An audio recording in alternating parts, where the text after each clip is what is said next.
নমস্কার, বাংলা বাজারে সবাইকে স্বাগত। আমি অনিকেত চট্টোপাধ্যায়। শুরু করছি আমাদের অনুষ্ঠান পলিটিক্স। আপনারা সবাই জানেন ইতিমধ্যে যে আমাদের সন্ধেবেলায় মতামত আপলোড করা হচ্ছে 6:30, 7টা, 7:30 আর সকাল 8টায় পলিটিক্স। আমাদের চ্যানেল সাবস্ক্রাইব করুন, বেল বাটন প্রেস করুন, তাহলে আপনার কাছে নোটিফিকেশন পৌঁছে যাবে। শুরু করছি পলিটিক্স। আজকের শীর্ষক মুসলমান মানেই সন্ত্রাসবাদী, মুসলমান মানেই উগ্রপন্থী। দিল্লি বিস্ফোরণে এই পর্যন্ত যতজন ধরা পড়েছেন, যাদের নাম উঠে এসেছে, তারা প্রত্যেকেই মুসলমান। আর ছবি দেখে মনে করা যেতেই পারে যে তারা প্র্যাকটিসিং মুসলমান, অর্থাৎ ধর্মে বিশ্বাসী মুসলমান, ধর্ম পালন করেন এমন মুসলমান। পহেলগাঁওয়ে যারা এসেছিল মানুষ খুন করতে, তারা প্রত্যেকেই মুসলমান ছিলেন। কলমা পড়িয়ে জানার চেষ্টা করেছিলেন কারা হিন্দু কারা মুসলমান। এটা ঘটনা যে সেই মুসলমান উগ্রপন্থীদের হাত থেকে AK-47 কেড়ে নিতে গিয়ে একজন মুসলমানকেই গুলি করেছিল সেই উগ্রপন্থীরা। এই প্রত্যেকটা ঘটনা দেশের শান্তিপ্রিয় মুসলমানদের লজ্জিত করে। তাদের সম্ভাব্য বিষাক্ত প্রতিক্রিয়া আসার ভয়েই কুঁকড়ে যান।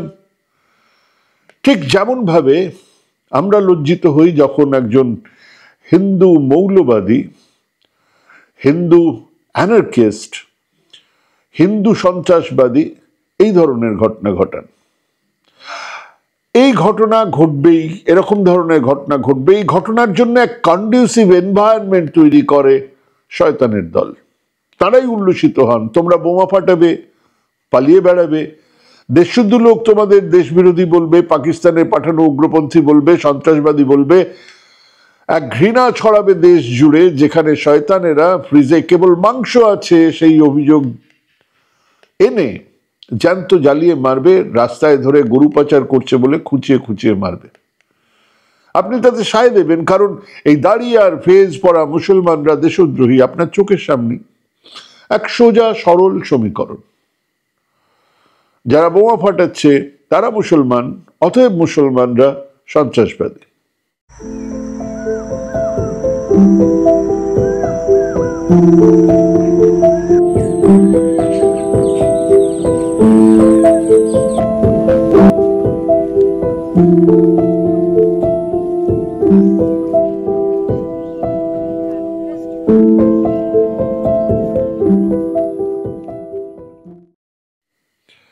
সে শাহরুখ খান যতই বলুক my name is Khan, I am not a terrorist, তাতে কিচ্ছু এসে যায় না। মসজিদের বাইরে আই লাভ ইউ মোহাম্মদ দেখেছে, কেন লিখছে? হোক দাঙ্গা। বুলডোজার এসে বেছে বেছে ওই মুসলমানদের ঘর ভাঙবে। পুলিশের অভ্যর্থ গুলিতে মারা যাবে 17 বছরের কিশোর, আর তার ভাই অ্যামোনিয়াম নাইট্রেটের খোঁজ করতে বেরিয়ে পড়বে। খুড়তুতো বোন ডাক্তারি পাশ করে ডিটোনেটর ব্যবহারের প্রশিক্ষণ নেবে। আবার বিস্ফোরণ, আবার ঘৃণা, আবার মৃত্যু, আবার শোক, ক্রোধ, প্রতিশোধ। একটা চক্র ঘুরতেই থাকবে।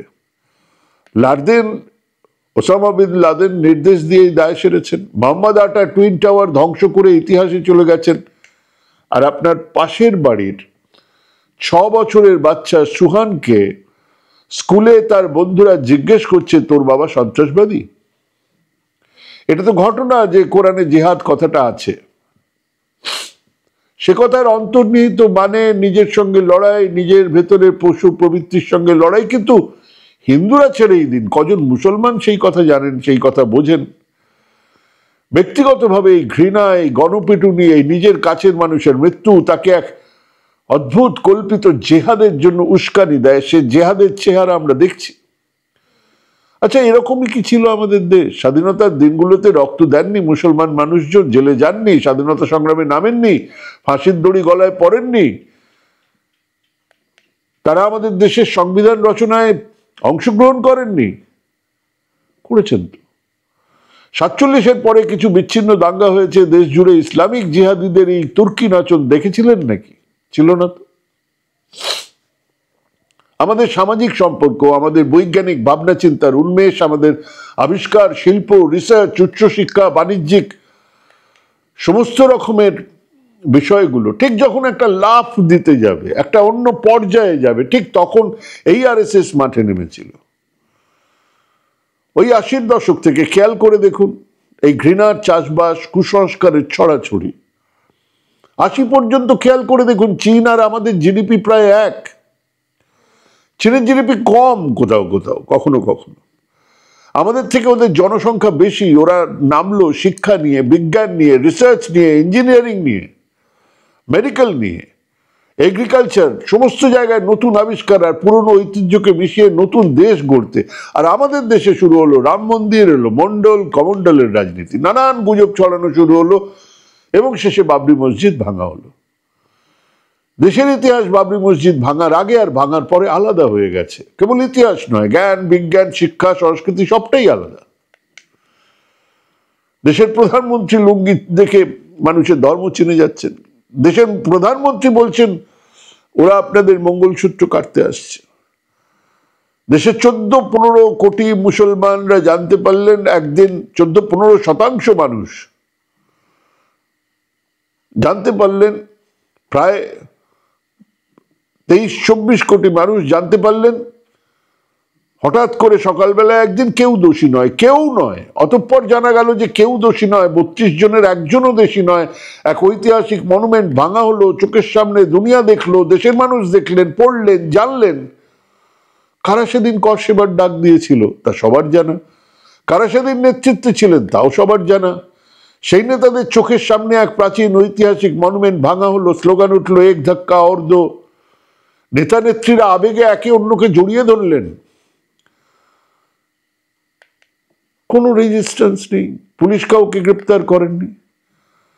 6 ডিসেম্বর 1992 যে ঘটনা ঘটেছিল তা নিয়ে 2টো মামলা হয়েছিল, ওই দিনেই তার রায় দেওয়া হলো। জানা গেল কেউ দোষী নয়, কারোর বিরুদ্ধে তেমন কোনো প্রমাণ নেই। ছিলেন তো সেখানে শিক্ষিত মানুষ, মুরলী মনোহর যোশী ফিজিক্সের অধ্যাপক, ডক্টরেট। আজকে আমরা অবাক হচ্ছি ডাক্তাররা কেন মুসলমান জিহাদি। এবার লাড্ডু বিতরণ হলো, জয় শ্রীরাম ধ্বনি প্রতিধ্বনিত হলো দিকে দিগন্তরে। সেই রায় যিনি দিলেন, যে চিফ জাস্টিস, তিনি কদিন পরেই রাজ্যসভার মনোনীত সাংসদ। জানাই ছিল রায়ের পরে নিশ্চিত স্লোগান উঠবে, ইয়ে তো পহলি ঝাঁকি হ্যায় কাশী মথুরা বাকি হ্যায়। উঠেছে। মোহন ভাগবত বলছেন, এখনো বলছেন, কাশী মথুরা মুসলমানদের ছেড়ে দেওয়া উচিত। কাশী মথুরা ছেড়ে দিলে আরো লিস্ট বাড়বে। আইন নাকি আইনের পথেই চলছে। এবং আমরা অবাক হয়ে দেখেছিলাম বাম ডান প্রত্যেক দলের নেতারা বলেন আদালতের রায় শিরোধার্য। তারা এই রায়কে দুঃখজনক বলেছেন, তার বেশি কিছু না। আর দেশের 1/5 মানুষ তাদের গলার স্বর আরো নিচু করেছে, তারা আরো কুঁকড়ে গেছে, তারা আরো বদ্ধ এলাকার মধ্যে ঢুকে গেছে। তাদের কারোর কারোর ক্রোধ কাজে লেগেছে, লাগবে সন্ত্রাস ছড়ানোর সংগঠনগুলোর। গোটা দেশ অবাক হয়ে দেখলো যে ঘটনাকে প্রত্যেকে অন্যায় বলছে, আদালত বলছে, বিজেপি নেতারাও বলছেন, তারাও তো কেউ বুক টুকে কথা বলার ধক রাখেন না যে বেশ করেছে। অটল বিহারী থেকে আদবানি থেকে প্রত্যেকেই ঘটনায় নাকি বিচলিত এবং দুঃখিত ছিলেন। অন্যায় হয়ে গেল কিন্তু কেউ শাস্তি পেল না, কাউকে দোষী সাব্যস্ত করা গেল না। কত বড় ছিল এই অন্যায়। বাবরের সেনাপতি মীর বাকি আনুমানিক 1528-এ বাবরি মসজিদ তৈরি করেছিলেন। সে মসজিদ হিন্দু মন্দির ভেঙে তৈরি হয়েছিল কিনা তার কোনো তথ্য ইতিহাসে নেই। এদেশে বহু মন্দির ভাঙা হয়েছে, এটাও তো ঘটনা। বৌদ্ধ মঠ, বিহার ভাঙা হয়েছে, মসজিদও ভাঙা হয়েছে। তার উপরে তৈরি হয়েছে অন্য ধর্মের উপাসনালয় পৃথিবীতে সব জায়গায়। বহু বুদ্ধ বিহার গুড়িয়ে দিয়ে তৈরি হয়েছে মন্দির, মন্দির ভেঙে তৈরি হয়েছে মসজিদ। বিবেকানন্দ নিজেই, বিবেকানন্দ যিনি বলেছিলেন গর্বের সঙ্গে বলো আমি হিন্দু, তিনিই বলছেন, পুরীর জগন্নাথ মন্দিরের কথা বলছেন। ওনার মতে ওটা ছিল আগে বৌদ্ধ স্তূপ। আজকে বৌদ্ধরা এসে দাবি করবেন ওটা ভেঙে দিয়ে আর একটা বৌদ্ধ স্তূপ তৈরি করতে। সেসব হয়েছে। আর তা ছিল মধ্যযুগীয় ব্যাপার, যেখানে আইনের শাসন মানে ছিল রাজার শাসন। তার ধর্ম ছিল রাজধর্ম, তিনি আইন, তিনি বিচারক, তিনি প্রশাসক, তিনি অভিযোগ শুনবেন, তিনি বিচার করবেন। বহু অন্যায়ের সৌধের উপরে দাঁড়িয়ে থাকা সেই মধ্যযুগীয় রাজতন্ত্র ভেঙে গেছে। রাজছত্র নাহি আর, রণডঙ্কা শব্দ নাহি তোলে। তো সেই মসজিদ তৈরি হবার পরে মানুষজন তাকে বাবরি মসজিদ বলে ডাকা শুরু করে। ওই একই চত্বরে আর একটা মন্দির ছিল, 300 বছর ধরে হিন্দুরা পুজো করেছেন, মুসলমানরা ইবাদত করেছেন। 1822 সালে ফয়জাবাদ আদালতে একটা মামলা হলো, নির্মোহী আখড়া করা মামলা। সেই মামলাতে জানা হলো এই জায়গা তাদের। 1855-তে এই দাবিকে কেন্দ্র করে সাম্প্রদায়িক দাঙ্গা হলো একটা। 1859 ব্রিটিশরা রেলিং দিয়ে দুটো উপাসনা স্থলকে আলাদা করে দিল। 1949 এক ঝড় জলের রাতে হিন্দু মহাসভার কিছু লোকজন ওই মসজিদের ভেতরে রামলালার মূর্তি বসিয়ে আসলো, আদালতে মামলা শুরু হলো, আর মসজিদে উপাসনা বন্ধ করলেন মুসলমানরা। কিন্তু এগুলো ছিল আদালতের মধ্যে। আদালত এলাকাটাকে বিতর্কিত, ডিসপিউটেড বলে ঘোষণা করলেন। এইবার তাকে মাঠে নিয়ে আসা হলো। 1980-তে বিশ্ব হিন্দু পরিষদ আন্দোলন শুরু করলো। তাদের দাবি ছিল রামলালার পুজো বন্ধ রাখা যাবে না। 86-তে জেলা আদালতের এক বিচারক রায় দিলেন হিন্দুদের জন্য দরজা খুলে দেওয়া উচিত।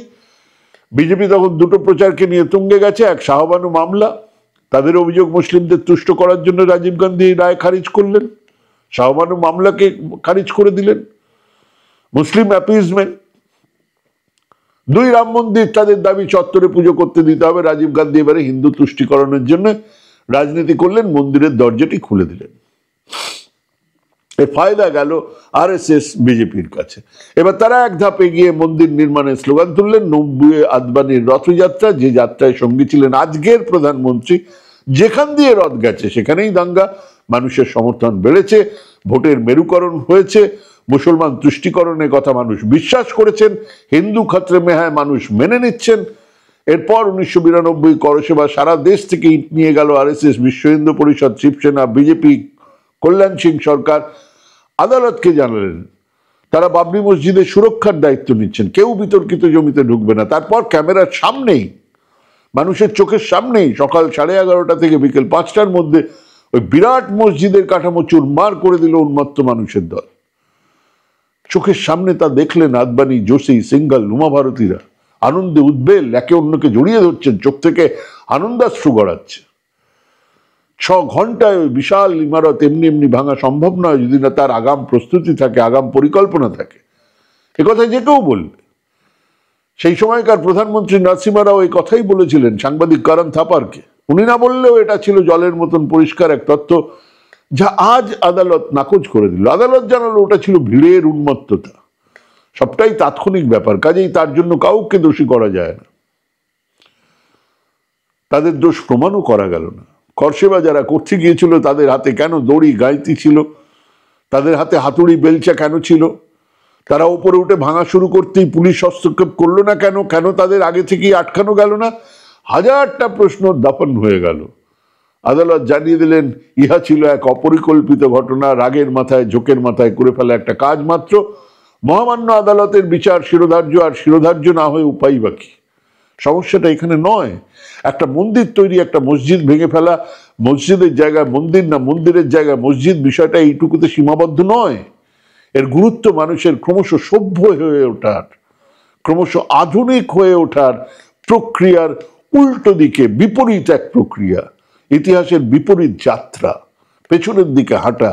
যে কথা শুরুতেই বলেছি, আমাদের দেশ পেছনের দিকে চলা শুরু করেছিল সেদিন থেকে। আজও সেই পেছনের দিকেই যাচ্ছি আমরা।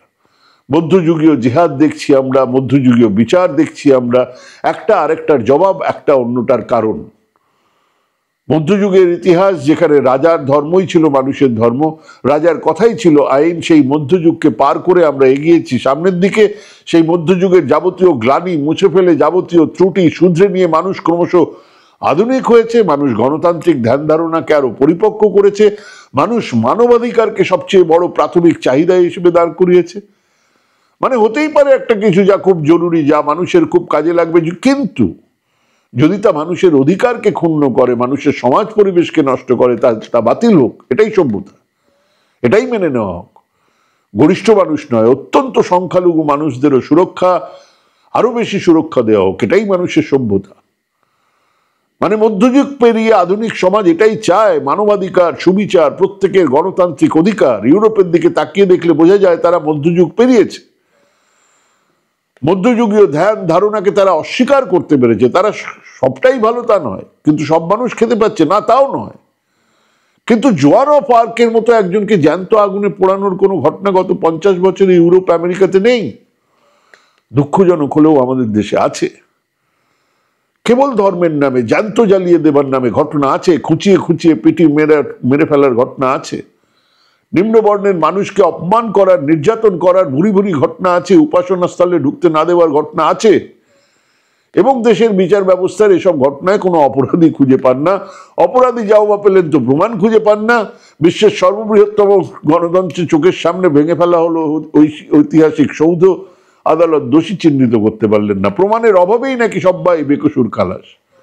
কারা ঘটলো গোধরার ঘটনা আমরা জানি না, কারা গুজরাটের দাঙ্গা করলো আমরা জানি না, কারা বেস্ট বেকারিতে আগুন দিল আমরা জানি না। কিভাবে আমরা আধুনিক হব, কিভাবে সমাজ এগোবে? মানুষের ধর্ম জাত বর্ণ নিয়ে বিভাজিত এক সমাজে যদি রাষ্ট্রের বিচার এতটা অসহায় হয়, এতটা ক্লিব হয়, এতটা অকার্যকরী হয়, তাহলে সমাজ কিভাবে এগোবে? এক মুখে বিজ্ঞানের জয়গান, অন্য মুখে চরম অবিজ্ঞানকে সঙ্গী করে ধর্মের খোলসে নিজেদের স্বাধীন অস্তিত্বকে খুইয়ে দিয়ে কেমন সমাজ তৈরি করছি আমরা? সবচেয়ে আশঙ্কার বিষয় হলো আইন। সভ্য সমাজ দাঁড়িয়ে থাকে আইনের শাসনের উপরে। যে কটা অন্যায়ের সাজা হয় না, যে কটা অন্যায়কারী অন্যায় করার পরেও বুক বাজিয়ে চলতে থাকে, সে কটা অন্যায় আসলে আইন ব্যবস্থাকেই শুধু পঙ্গু করে। আইনকে বুড়ো আঙুল দেখিয়ে সেই বিশেষ আইন নয়, গোটা আইন ব্যবস্থাকে চ্যালেঞ্জ করা হয়। আর সেখানেই সমস্যাটা লুকিয়ে। পরিকল্পিত জঘন্য অপরাধগুলো একে একে আজ আইনের নাগারের বাইরে চলে গেল বা যাচ্ছে। এই এর যে প্রভাব, সুদূর প্রসারী প্রভাব দেশের আইনের শাসনকে বিঘ্নিত করবে, দেশের আইনের শাসনের উপরে মানুষের ভরসাকে দুর্বল করবে। মানুষ মনে করবে আইনের তেমন ক্ষমতা নেই যা সবলের আছে, পেশি শক্তির আছে, উন্মাদ দর্শনের আছে, ধর্মের নামে প্রহসনকারীদের আছে। কাজেই দুই ধর্মের উন্মাদরা অস্ত্র শানাচ্ছে। তাদের বারুদ আর ঘৃণায় জ্বলছে আমার স্বদেশ। আমরা অসহায় হয়ে দেখছি এক বৃত্তের মধ্যে ঢুকে পড়েছি আমরা, হিংসার বৃত্তে।